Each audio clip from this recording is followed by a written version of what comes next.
लेकिन माँ, हम लोग यहाँ पर क्यों ठहरे हैं? धीरे धीरे समझ जाओगी तुम। उन्हें देखकर मुझे बहुत डर लगता है। सुबी, मैं इसके बारे में तुम्हें 2 जवाब दूंगी।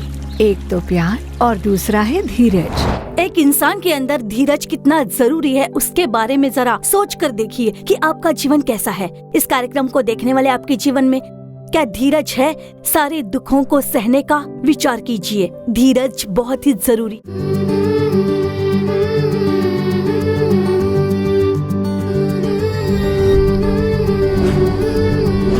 खुशहाल परिवार। श्रोताओं को प्रेम भरा अभिवादन। इस खुशहाल परिवार कार्यक्रम के द्वारा आपसे मिलकर हमें बहुत खुशी हो रही है। परमेश्वर में हमारी आशा है कि आप सभी लोग बहुत अच्छे हो, आप सभी विषय में भले चंगे रहो, यही प्रभु यीशु मसीह की भी इच्छा है। इसीलिए इस समय के दुखों को सोचकर आप निराश मत होइए, वो हमेशा का नहीं है। हर एक विषय में आपको भला चंगा रहने के लिए प्रभु यीशु ने चुन लिया है। तो आज के दिन धीरज जरूरी है, इसी विषय में हम लोग कार्यक्रम देखने जा रहे हैं। हमारे रोजाना के जीवन में जब हम अपने रिश्तेदारों या माता पिता से, अपने बच्चों से, पति से या सास से बातें करते हैं, तब हमारे अंदर बहुत धीरज होना चाहिए। हमारे धीरज की परीक्षा लेने के लिए शैतान जरूर उन लोगों का इस्तेमाल करेगा। हमसे नाराजगी भरे शब्द कहलवा कर शैतान निश्चय ही प्रभु परमेश्वर को दुखी करना चाहेगा। पवित्र शास्त्र में भक्त मूसा जब नाराज हो गए थे, तब वो वाचा की भूमि कानान के अंदर प्रवेश नहीं कर पाए थे। इसीलिए हमें बड़ा ही चौकन्ना रहना होगा। हम जिस तरह से बातें करते हैं उसका जरूर परिणाम मिलता है और उन परिणामों को हमें भोगना ही होगा। इसे भूल मत जाइए। अय्यूब की तरह हमें धीरज दीजिए। इसी विषय में हम आज प्रार्थना करने वाले हैं। आज आप जिन परेशानियों के बीच से गुजर रहे हो या फिर संघर्ष कर रहे हो, उन सब से प्रभु यीशु महान है। आज हम जिस किसी परेशानी और समस्या के बीच से गुजर रहे हैं वो जल्दी टल जाएंगे। निराश मत होइए। अब आइए देखते हैं ज्योति बहन कार्यक्रम खुशहाल परिवार।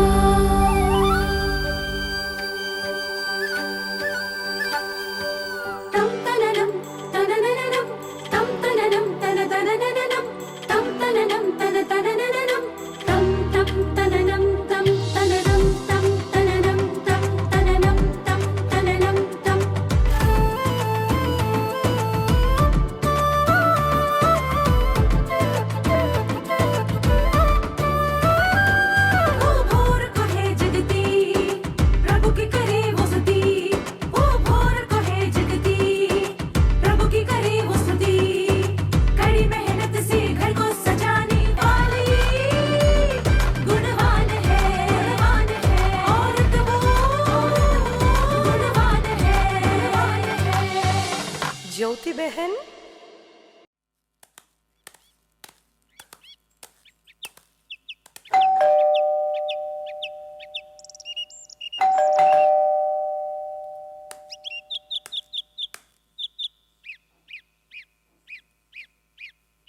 कौन हो आप लोग? आपको कौन चाहिए? बता दिया फिर भी दरवाजा नहीं खोल रहे हो। बताओगे तभी दरवाजा खोलूंगा। तुम्हारी माँ कहाँ है? हाँ, अंदर है। उनसे जाकर कहना कि रोजी आई है। अच्छा ठीक है, चलिए चलते हैं।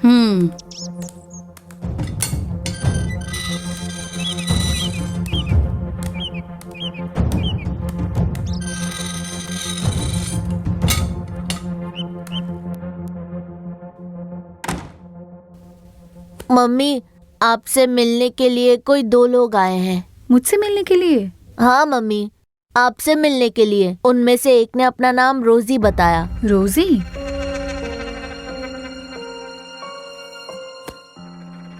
अच्छा चल।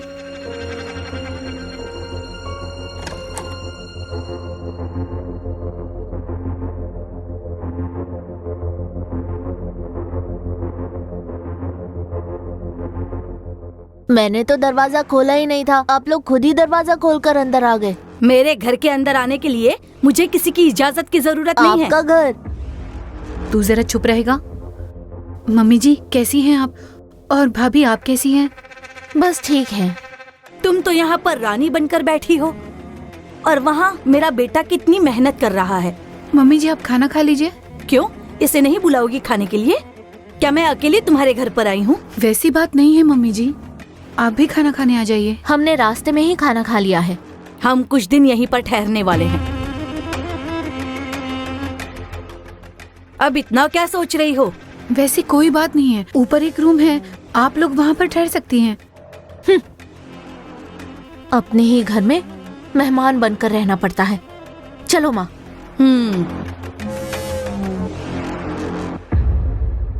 मम्मी, वो लोग कौन हैं? उन्हें देखकर आप घबरा क्यों गई? वो तेरी दादी है। दादी है? हाँ, तेरे डैडी की मम्मी और उनकी बड़ी बहन है। अच्छा, पर वो यहाँ आए क्यों हैं? पता नहीं, देखते हैं। चल सो जा तू। अच्छा माँ।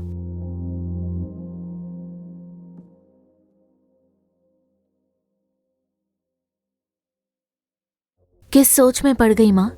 हम इतनी मुसीबत में हैं। हमें थोड़े से पैसे देकर मोटी रकम तो इसे ही भेजता है। तुम ही अपने बेटे को सिर पर उठा कर रखती थी, अब देख लिया ना। अब तुम शुरू मत हो जाना। लेकिन माँ, हम यहाँ पर क्यों ठहरे हैं? तुम्हें पता लग ही जाएगा। बेटा जॉन, तुम तो दादी से बात ही नहीं करते। ये तुम्हारी बुआ है, पता भी है कि नहीं? इसे कैसे पता होगा? हमारे बारे में तो इसकी मम्मी ने इसे बताया ही नहीं होगा। बात तो सही की तुमने। पता नहीं हमारे बारे में बताया भी है या नहीं। आपके बारे में मैं जानता हूँ दादी।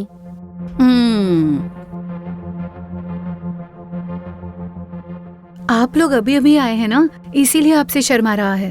तुम्हारी बातें सुनकर लगता है कि हमारा यहाँ आना तुम्हें अच्छा नहीं लगा। अरे नहीं मम्मी जी, ऐसा तो कुछ भी नहीं है। हाँ हाँ, पता है किसके दिल में क्या छुपा है, वो हमें अच्छी तरह पता है।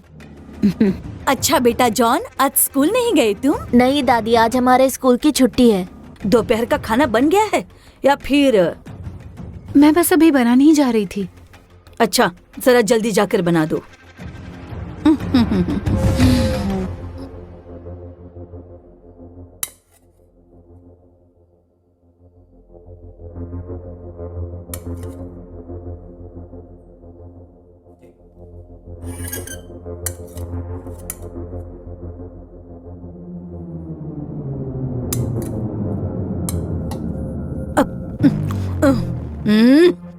ये कैसा खाना बनाया है? ना नमक है ना मिर्च है। इसीलिए शायद भाई नौकरी के लिए विदेश चला गया। नहीं मम्मी जी, उन्हें तीखा पसंद नहीं था, इसीलिए हम भी। हर एक कमी के लिए कुछ न कुछ कारण बताती ही रहती हो। अब क्या कहूँ मैं तुम्हें।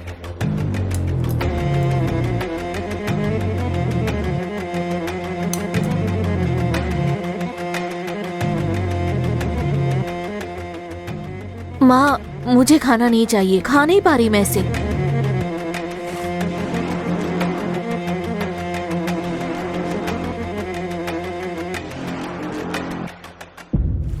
अब तो चैन ही नहीं रहा। क्यों सुबी, क्या बात हो गई?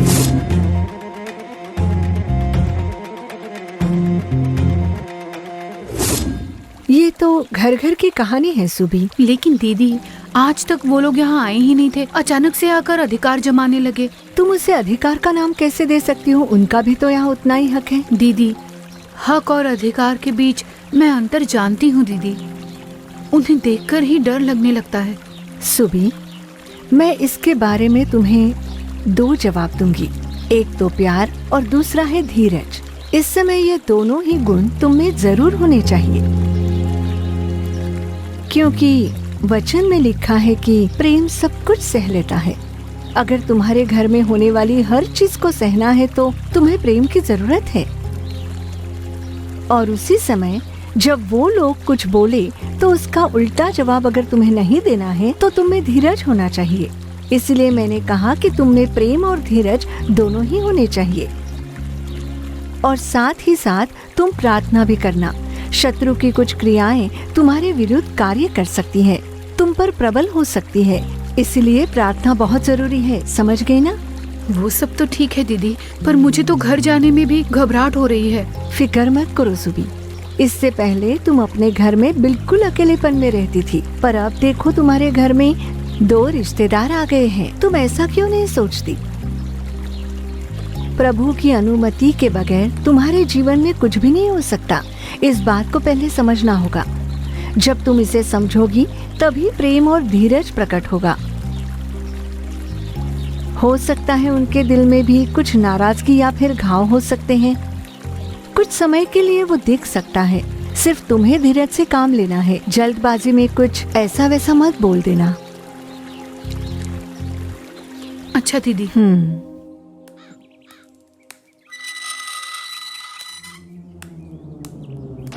कहाँ से आ रही हो? रोज इसी तरह घूमने जाती हो क्या? खुशहाल परिवार। तो दर्शकों, ज्योति बहन कार्यक्रम में हमने सास बहू के बीच की समस्या को देखा। हमारे धीरज की परीक्षा लेने के लिए शैतान किसी न किसी का उपयोग करता है। परेशानियों को बढ़ने न देने के लिए हमें अपने शब्दों का ख्याल रखना होगा। अब आगे अपने परिवार के आशीष के लिए प्रभु का संदेश देकर प्रार्थना करने के लिए बहन अनीता बानू बिल्कुल तैयार है। प्रार्थना के साथ संदेश को सुनिए, परमेश्वर से आशीष प्राप्त कर लीजिए।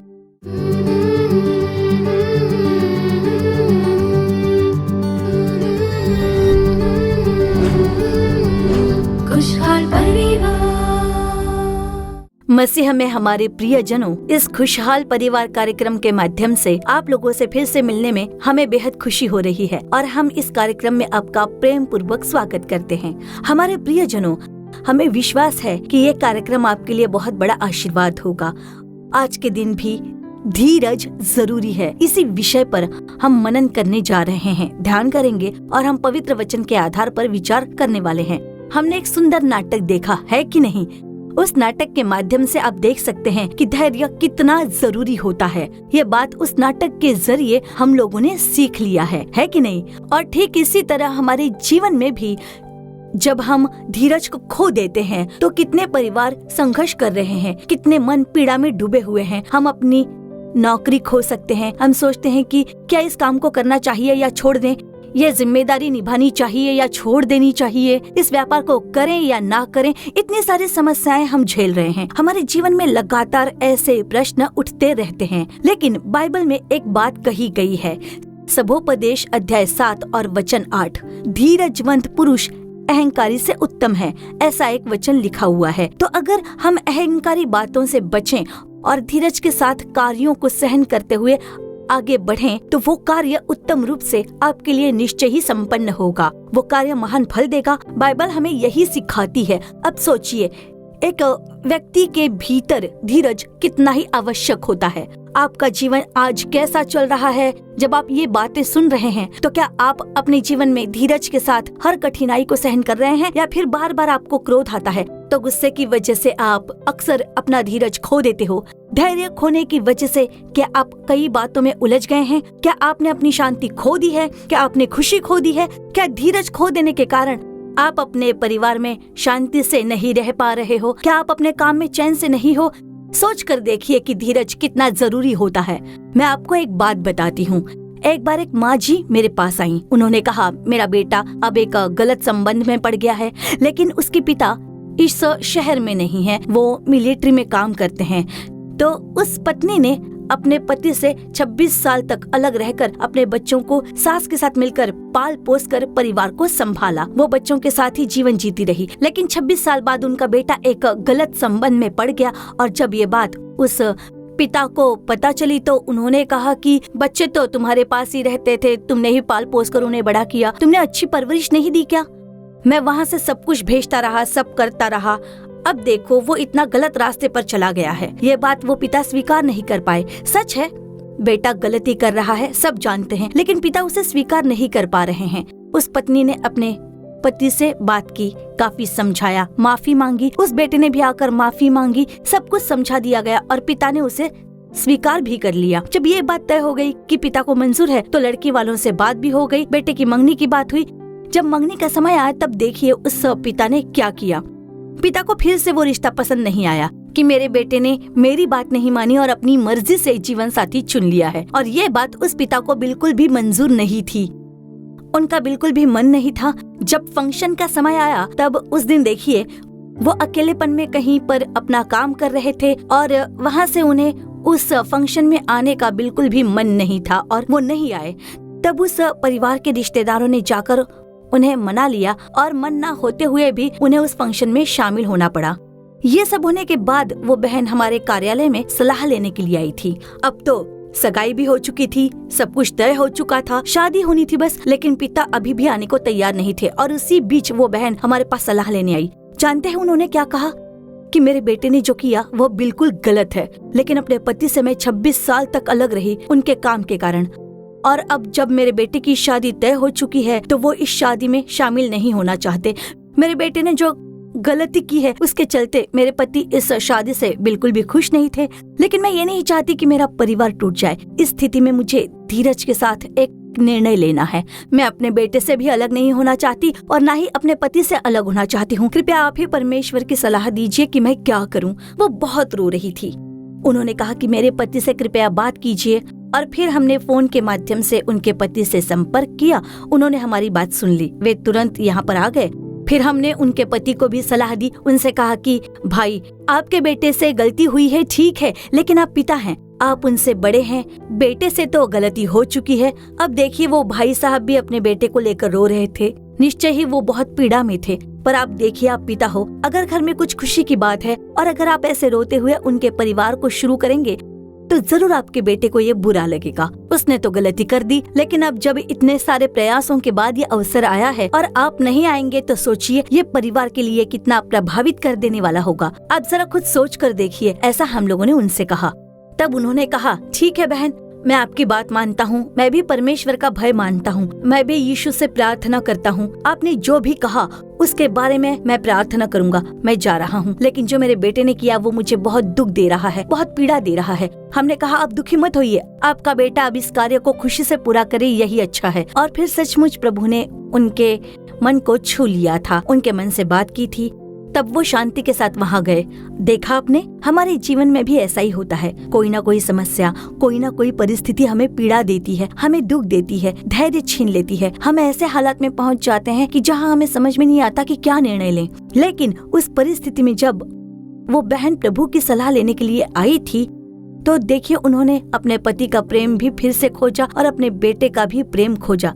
यही होता है जब हम धीरज के साथ प्रतीक्षा करते हुए प्रार्थना में टिके रहते हैं और एक सही निर्णय लेते हैं। उस बहन ने रोते हुए जो बात कही वो यही थी कि मेरा परिवार टूटना नहीं चाहिए और रिश्ते भी बिखरने नहीं चाहिए। मैंने कितने वर्षों तक अपने पति से अलग रहकर जीवन बिताया, तो अब मैं अपने पति और बेटे से अलग नहीं रह सकती। मेरा परिवार टूटना नहीं चाहिए। उन्होंने आंसुओं के साथ ये बात कही। देखिए, आज कितने परिवार सिर्फ इसलिए टूट रहे हैं क्योंकि हमने धीरज के साथ निर्णय नहीं लिया। कितने परिवार, आज आप अपने आसपास के परिवारों को भी देखिए, कई लोग साथ जी नहीं पा रहे हैं क्योंकि हमने समय पर धीरज नहीं रखा। पर देखिए प्रभु का वचन क्या कहता है। इब्रानियों अध्याय 12 और वचन 1 में देखिए क्या लिखा है। हर एक रोकने वाली वस्तु और उलझाने वाले पाप को दूर करके वो दौड़ जिसमें हमें दौड़ना है, धीरज से दौड़ें और विश्वास के कर्ता और सिद्ध करने वाले यीशु की ओर ताकते रहें। तो यहाँ हम किसकी ओर दौड़ते जा रहे हैं?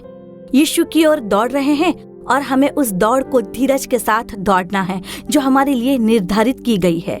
जब हम यीशु की ओर दौड़ते हैं तो हमारे सामने कई बातें आती हैं, जैसे कि तूफान जब सब कुछ उड़ा ले जाता है, वैसी कुछ समस्याएं, कुछ परिस्थितियां हमें बार बार टकरा कर गिराने की कोशिश करती हैं। लेकिन हम प्रभु की ओर दौड़ते रहते हैं। कई दुख, कई बोझ, कई पाप हमें घेरे रहते हैं, हमें दबाते रहते हैं। लेकिन प्रभु का वचन क्या कहता है कि धीरज के साथ यीशु की ओर दौड़ो, ऐसा कहा गया है। इसलिए हमें हर निर्णय धैर्य के साथ लेना है। कुछ लोगों को देखिए, जरा सी बात में गुस्सा हो जाते हैं, बहुत क्रोध करते हैं, उनमें धीरज बिल्कुल भी नहीं होता। लेकिन बाइबल हमें ऐसा नहीं सिखाती है। प्रभु यीशु ने हमारे लिए एक दौड़ निर्धारित करके रखी है, हमारे लिए एक मार्ग तय किया गया है। उस मार्ग में चाहे जो भी परिस्थिति आए, हमें ही उसे सहना है, हमें ही उसे जीना है। लेकिन सबसे जरूरी बात यह है कि हम उस परिस्थिति को कैसे जीते हैं, कैसे उनका सामना करते हैं। इसलिए प्रभु का वचन कहता है धीरज के साथ दौड़ो। हमें धीरज को थामे रखना है, धीरज के साथ निर्णय लेना है। यही बात हमें बाइबल सिखाती है। आज परिवारों में जो इतने सारे रिश्ते टूट रहे हैं, उसका एक बड़ा कारण यही है कि लोग अपना धीरज पूरी तरह से खो चुके हैं। आत्मिक फलों में से एक फल है धीरज। यह पवित्र आत्मा का गुण है। बाइबल कहती है कि बहुत धैर्य रखना चाहिए। तो यीशु मसीह स्वयं एक धैर्यवान प्रभु हैं, तो उनके बच्चों को भी वैसा ही होना चाहिए। धीरज के साथ हर बात को सहना चाहिए, हर कार्यों को डील करना चाहिए, हर एक विषय को अच्छे से सीखना है, हर एक समस्या को बहुत ही धैर्य पूर्वक सुधारना चाहिए। यही प्रभु परमेश्वर की इच्छा है। जब हम धैर्य के साथ चलते हैं तभी हम किसी कार्य को सही रूप में सुधार सकते हैं। इस समय परमेश्वर के वचन सुन रहे आप सभी लोग जरा अपने जीवन की राहों को देखिए, इन समस्याओं को, इन संघर्षों को। अगर आपने उन्हें थोड़ा धीरज के साथ सह लिया होता तो शायद आज आप इस स्थिति में ना पहुँचे होते। आपके परिवार में कोई फूट नहीं होती, कोई समस्या नहीं होती, कोई तनाव नहीं होता, ना कोई संघर्ष होता। आप कितनी खुशी से अपना जीवन जी रहे होते। लेकिन उस धीरज को खो देने के कारण आज आपने गलत निर्णय ले लिया है और अपने बच्चों को छोड़कर आप आंसू बहा रहे हो। आप अकेलेपन में बैठे आंसू बहा रहे हो। किसी बात को खोकर आप बहुत दुखी हो रहे हो। ये सब आपने धीरज खोने की वजह से हुआ है। तो आज ही आप प्रभु परमेश्वर के चरणों पर अर्पण कीजिए। आत्मा के फल का एक भाग है धीरज, और इसी धीरज की कमी के कारण हम कितनी ही चीजें खो देते हैं। आज आप लोग भी जो इस समय इस कार्यक्रम को देख रहे हैं, आपने भी अपना धीरज खो देने के कारण बहुत कुछ खो दिया हो। शायद नौकरी खो दी हो, शायद शांति खो दी हो, शायद खुशी खो दी हो, शायद परिवार के रिश्ते, यहाँ तक कि आप मृत्यु के कगार तक पहुँच गए होंगे क्योंकि आपने जल्दबाजी की, क्रोध किया। अगर कोई व्यक्ति गलत निर्णय लेकर आगे बढ़ता है तो उसके पीछे भावनात्मक असंतुलन होता है। धैर्य की कमी और जल्दबाजी में लिया गया फैसला आपके हाथों क्या हो गया है, इसे समझ नहीं पाते आप। इन सवालों के बीच जब हम बिना समझे, बिना आत्मिक अनुशासन के कोई कदम उठाते हैं तो धीरज खो बैठते हैं। तो आज आप सोचिए कि आप कैसा जीवन जी रहे हो। प्रभु कहते हैं धीरज के साथ दौड़ो। यह आपके लिए नियुक्त की गई एक दौड़ है। यीशु ने कहा अपना क्रूस उठाकर मेरे पीछे चलना है, तो धीरज के साथ दौड़ना होगा। उसके एकमात्र उदाहरण यीशु खुद हैं। प्रभु यीशु ने जिस तरह धीरज के साथ दुखों को उठाते हुए पिता की इच्छा को पूरा किया, वैसे ही हमें भी सांसारिक यात्रा में परमेश्वर की इच्छा को पूरा करना होगा। इस जीवन में दुख आएंगे, संघर्ष आएंगे, लेकिन उन्हें पार करने के लिए धीरज हमारे लिए अत्यंत आवश्यक है। जब हम धीरज के साथ इन परिस्थितियों को सहते हैं, तब हम अपने पारिवारिक रिश्तों को बचा सकते हैं, अपने जीवन की आशीषों को थामे रख सकते हैं। तो अगर इस धीरज के कारण आपने जो आशीषें खो दी हैं, उसे अगर आपको फिर से पाना है तो धीरजवंत बनना होगा। तो फिर इस धीरज को प्राप्त करने के लिए प्रभु के चरणों में हम प्रार्थना करेंगे। हे परमेश्वर, मुझे वो धीरज दीजिए। आपको भी ये पूछना होगा। आइए प्रार्थना करें। प्रभु के चरणों पर अपनी आंखें बंद कर लीजिए। हे प्रभु, मुझे ये धीरज प्रदान कीजिए। हमारे अंदर ये धीरज नहीं था, इसलिए हमने ये आशीष खो दी है। कई आशीषों को खोया है। आज मैं आंसुओं में हूँ, अकेलेपन में हूँ। आज प्रभु यीशु आपसे बात कर रहे हैं। लोगों, हम उसी के लिए प्रार्थना कर रहे हैं। हे पिता, हम आपके चेहरे की ओर देखते हैं। इन लोगों के लिए जो धीरज की कमी के कारण अपनी कितनी ही आशीषों को खो चुके हैं। प्रभु, हे प्रभु परमेश्वर, हम आपके चेहरे की ओर देखते हैं, प्रार्थना करते हैं। आज धीरज की कमी के कारण परिवारों में रिश्तों की मिठास छीन ली गई है। प्रभु, घर में ना आनंद है, न शांति है और न ही चैन है, ना ही कोई संगति है। प्रभु, बच्चे आज अपने ही परिवार की परिस्थितियों को देखकर तरस खा रहे हैं। पति पत्नी के बीच धीरज नहीं है, रिश्तों के बीच में कोई धीरज नहीं रहा। कृपा कीजिए प्रभु, परिवारों में धीरज को भर दीजिए। शांति के साथ परिवारों को आगे बढ़ाने की कृपा कीजिए प्रभु। कामकाज में भी शांति के साथ चलने की अनुग्रह दीजिए।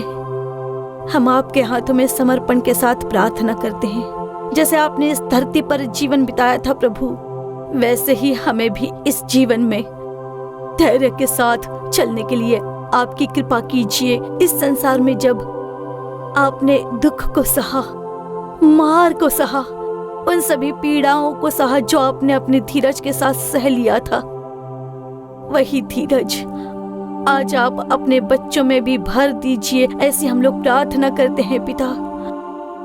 आपके हाथों में अर्पण करते हैं, आपके हाथों में सौंपते हैं। आपने जिम्मेदारी उठाई है, उसके लिए आपका धन्यवाद। आपने अपने बच्चों को आशीष दी है, उसके लिए आपका धन्यवाद। प्रभु यीशु के नाम में प्रार्थना करते हैं अच्छे पिता। आमीन, आमीन। खुशहाल परिवार। प्रियजनों, हमारी आशा है कि आज का ये कार्यक्रम आपके लिए आशीष रहा होगा।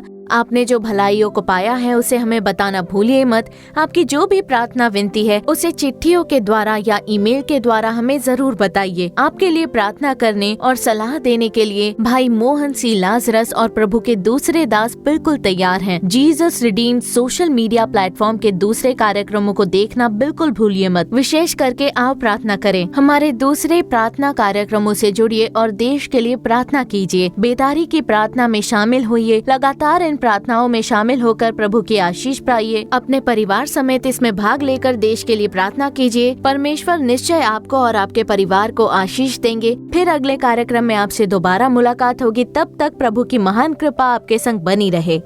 For further details and prayer support, contact Jesus Redeems Ministries, Nallumavadi, Tuticorin District, 628211. Our phone number 04435454545. Email info@jesusredeems.org. Our website www.jesusredeems.com. God bless you.